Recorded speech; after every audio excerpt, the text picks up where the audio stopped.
పురాణాలల్లా నరకాసుడు ఎట్లనో ఇప్పటి రోజులల్లా ఆ నయీం అనేటోడు గట్లనే అనిపిస్తదులా నాకైతే.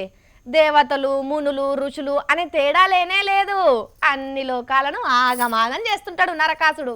అంటే మందిని కిడ్నాప్ చేసి తుపాకులతో బెదిరించి సంపుకుంటా తిరిగిండు కదా నయీము. అగో గట్ల అన్నట్టు నరకాసుడు కనిపించిన రాజ్యం మీదల్లా దాడి చేసుడు, ఆఖరికి ఇంద్రుణ్ణి కూడా తరిమేసి స్వర్గాన్ని ఆక్రమిస్తాడు.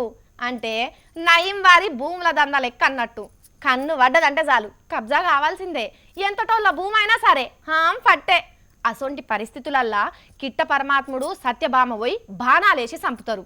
అప్పుడే దీపావళి పండుగ చేసుకుంటారు. హచ్చంగా అట్లనే ఇక్కడ కూడా నయీంను కాల్చి చంపిర్రు. అయినా కూడా ఇంకా భువనగిరి వాసులకు పండుగ వస్తలేదుల్లా. ఎందుకు అంటే ఇగో గిందుకు. చూస్తున్నారు కదా, నయీం రెండో అవతారం, పేరు ఫాయిం. నయీం చచ్చిపోయిండు గాని నయీం వేసిన ఇత్తనాలు మాత్రం ఇంకా పోలేదుల్లా. నయీం లేడు కావచ్చు కానీ నయీం భార్య హసీనా బేగం ఉన్నది కదా, నయీం వెనక ముందు నడిచిన గ్యాంగ్ కూడా ఉన్నది కదా. అగో గాళ్ళంతా కలిసి కొత్తగా దందాలు సురువు చేసిర్రు. ఆ బట్టలు, ఆ గొలుసులు, ఆ ఉంగురాలు, ఆ స్టైలు మొత్తానికి మొత్తం నయీం లెక్క వేయించి మళ్ళా ఫాయిం సామ్రాజ్యాన్ని స్థాపించే పనులు చేస్తున్నారట. ఇగో గిడ కనిపిస్తున్న వాళ్ళని చూస్తున్నారు కదా, మొత్తం నయీం అడుగులల్లా అడుగులేసి వారసత్వాన్ని కాపాడేటందుకు కంకణం కట్టుకున్న వాళ్ళు వీళ్ళంతా. ఓ పోలీసుల భయం లేదు, ఓ లీడర్ల భయం లేదు, అంతా మాకు తెలిసిన విద్య కదా అని దందా చేస్తుంటే పోలీసు వాళ్ళు పట్టుకున్నారు. ఫిబ్రవరిలో బయటకు వచ్చారు వీళ్ళ మీద.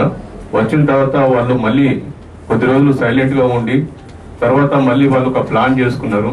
బినామీ ల్యాండ్స్ ఇంకా మిగిలి ఉన్నాయో లేకపోతే ఆల్రెడీ సిట్ ఆఫీసర్స్ దాన్ని ఫ్రీ చేసిన ప్రాపర్టీస్ కూడా ఇంకా ఎవరు దాని మీద నిఘా లేదని చెప్పి ఉద్దేశంతో మళ్ళీ అగైన్ దాన్ని మనము రీసేల్ చేసుకోవచ్చని చెప్పి ఒక కాన్స్పిరసీ ఏర్పాటు చేసుకొని దానిలో ముందుగా ఫహీం అని చెప్పి, అంటే ఇతడు నయీంకు వాళ్ళ కజిన్ అవుతాడు. హసీనా బేగం తోటి ఆమె ఒక డిస్కషన్ చేసుకున్న తర్వాత పాషం సీను వాళ్ళ అనుకున్న దాని ప్రకారము నాజర్ తర్వాత ఏదైతే బినామీ ప్రాపర్టీ ఓనర్ ఉన్నారో తుమ్మ శ్రీనివాస్ అతనితో డిస్కస్ చేసుకుని కాన్స్పిరసీ ఏర్పాటు చేసుకుని ఈ భువనగిరి టౌన్ దగ్గర ఉన్నటువంటి ఒక 5 acres ల్యాండ్ తుమ్మ శ్రీనివాస్ పేరు మీద ఉన్నది.